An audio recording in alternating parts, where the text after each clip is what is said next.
आप सभी को जय मसीह की। पौलुस की कहानी। आप कभी ऐसे इंसान से मिले हैं जो एक समय में दूसरों का विनाश करता है, लेकिन एक दिन अचानक बदलकर भगवान का सबसे बड़ा सेवक बन गया। आज की कहानी इसी इंसान की है, पॉल की, जिसे पहले साल कहा जाता था। एक ऐसा इंसान जो मसीहों को मारने निकलता था, लेकिन एक चमत्कारी दिन परमेश्वर खुद उससे बोले और उसकी पूरी जिंदगी बदल गई। क्या आपने कभी सोचा है कि अपराधी को परमेश्वर कैसे चुन सकते हैं और अपने महान कार्यों के लिए? क्या आज भी परमेश्वर ऐसे लोगों को चुनते हैं जो भटके हुए होते हैं? इस वीडियो में हम जानेंगे वो चौंका देने वाला पल जब एक तेज रोशनी ने सॉल की आंखों की रोशनी छीन ली, लेकिन उसी अंधकार में उसे जीवन की असली रोशनी मिली। यह सिर्फ एक कहानी नहीं है, यह गवाही है इस बात की कि कोई भी कितना भी गिरा हुआ क्यों ना हो, अगर परमेश्वर उसे छू ले तो वह बदल सकता है दुनिया को। वीडियो को अंत तक ज़रूर देखिए, क्योंकि आखिर हम पौलुस की कहानी को वचनों के माध्यम से समझेंगे। वचन 1।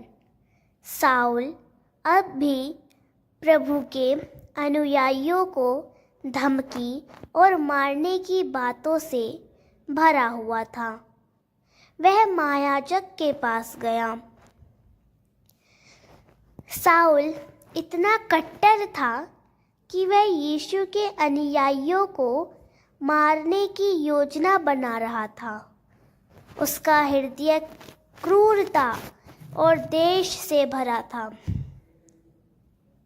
वचन 2। और उसने दमिश्क के सभागृहों को पत्र लिखवाए कि यदि वहाँ वह कुछ ऐसे पुरुष या स्त्रियां पाए जो उस मार्ग पर चल रहे हों तो उन्हें पकड़ लाए, चाहे स्त्री हो या पुरुष। उस मार्ग से तात्पर्य यीशु मसीह के अनुयायियों से है। साउल चाहता था कि उन्हें बंदी बनाकर यरूशलेम लाया जाए। वचन 3। जब वह दमिश्क के पास पहुंचा तो अचानक स्वर्ग से एक तेज प्रकाश उसके चारों ओर चमका।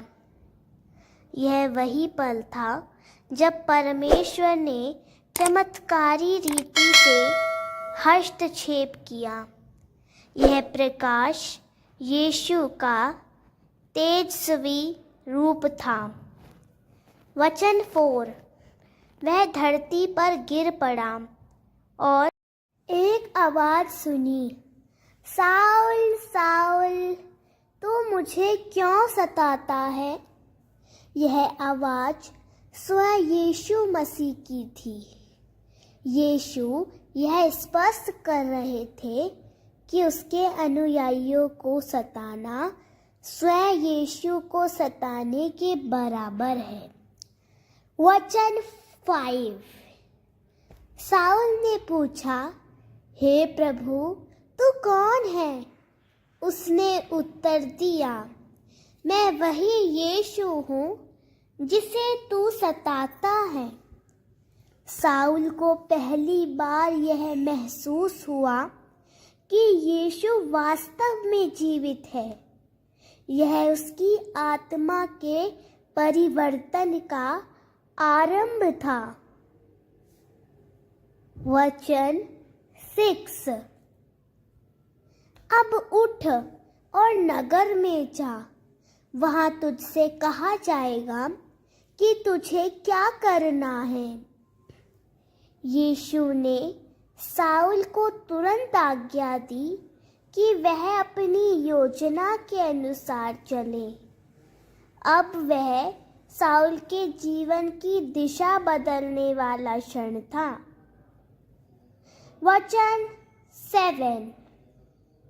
जो लोग उसके साथ थे वे चुपचाप खड़े रह गए, क्योंकि उन्होंने आवाज तो सुनी थी पर किसी को देखा नहीं। यह परमेश्वर का व्यक्तिगत प्रकट होना था, जो केवल साउल के लिए था। साथियों ने आवाज तो सुनी पर यीशु को नहीं देखा। वचन 8। जब साउल जमीन से उठा तो उसकी आंखें खुली थी, पर वह कुछ देख नहीं सकता था। वह शारीरिक रूप से अंधा हो गया, जो दर्शाता है कि उसकी आत्मिक अंधता अब उसके शरीर में प्रकट हो रही है। वचन 9। वह 3 दिन तक अंधा रहा और ना तो कुछ खाया ना पिया। यह आत्मचिंतन और विनम्रता का समय था, जब परमेश्वर उसके हृदय को बदल रहा था। वचन 10। दमिश्क में हनन्याह नाम का एक शिष्य था। प्रभु ने उसे दर्शन में बुलाया और कहा, हनन्याह। उसने उत्तर दिया, हाँ प्रभु। परमेश्वर ने अपने एक सेवक को चुना जो साउल के लिए प्रार्थना करेगा। यह दिखाता है कि परमेश्वर योजनाबद्ध तरीके से कार्य करता है। वचन 11 से 12 तक प्रभु ने कहा, यहूदा के घर जा और वहाँ साउल नामक व्यक्ति को खोज। वह प्रार्थना कर रहा है और उसने एक दर्शन में तुझे आते हुए देखा है। परमेश्वर ने हनन्याह को स्पष्ट संकेत और निर्देश दिए। यह दर्शाता है कि साउल की आत्मा अब विनम्र हो चुकी थी। वचन 13 और 14। हनन्याह ने कहा, प्रभु, मैंने उसके बारे में बहुत कुछ बुरा सुना है। हनन्याह डर रहा था, क्योंकि साउल का नाम डर और उत्पीड़न से जुड़ा था। वचन 15। प्रभु ने कहा, जाओ, क्योंकि वह मेरा चुना हुआ पात्र है। यह सबसे महत्वपूर्ण वचन है। परमेश्वर ने स्वयं घोषित किया कि शाऊल को उसने चुना है, राजाओं, राष्ट्रों और इज़राइली लोगों तक अपना संदेश पहुंचाने के लिए। वचन 16। मैं उसे दिखाऊंगा कि मेरे नाम के लिए उसे कितनी कष्ट उठानी होंगी।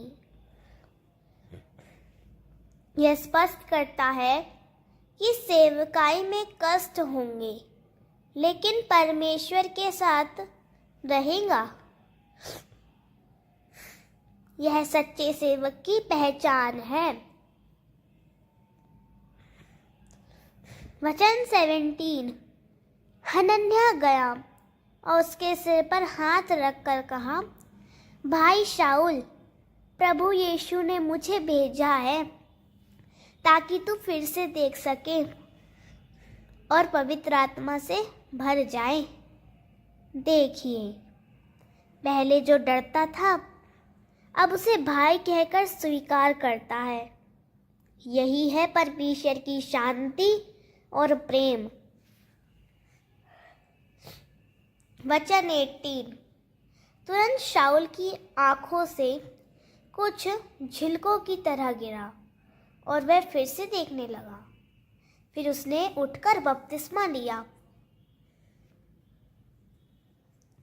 यह नया जन्म था, आत्मिक दृष्टि, बपतिस्मा और परमेश्वर की इच्छा में चलना।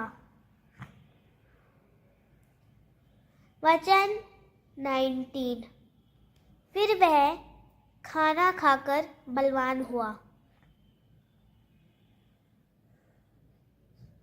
आत्मिक नवीकरण के बाद अब शारीरिक पुनः स्थापन भी हो रहा है।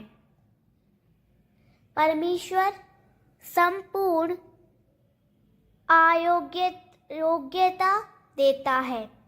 वचन 20। वह तुरंत सभाघरों में जाकर प्रचार करने लगा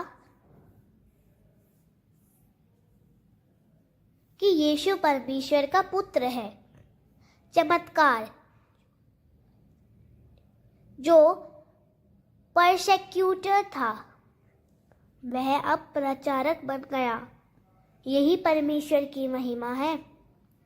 वचन 21 से लेकर 22 तक सब लोग अचंभित होकर कहने लगे, क्या यह वही व्यक्ति नहीं है जो यरूशलेम में यीशु के अनुयायियों को सताया करता था? लेकिन साउल की शिक्षा और सामर्थ्य बढ़ती गई। यह गवाही की शक्ति है।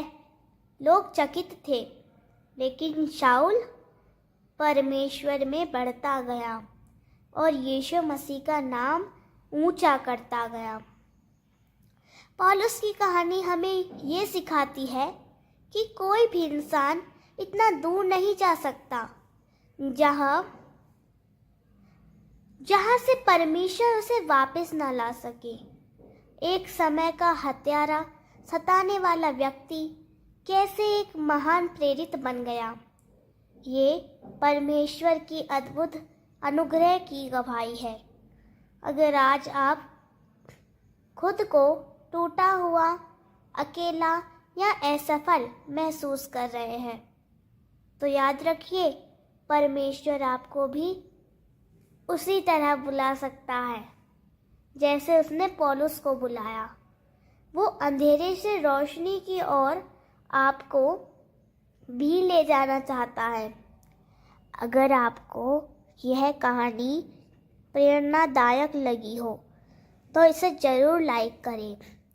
कमेंट में यीशु महान है लिखें और इस संदेश को अपने दोस्तों और परिवार तक ज़रूर पहुंचाएं। आपका एक शेयर किसी की ज़िंदगी बदल सकता है।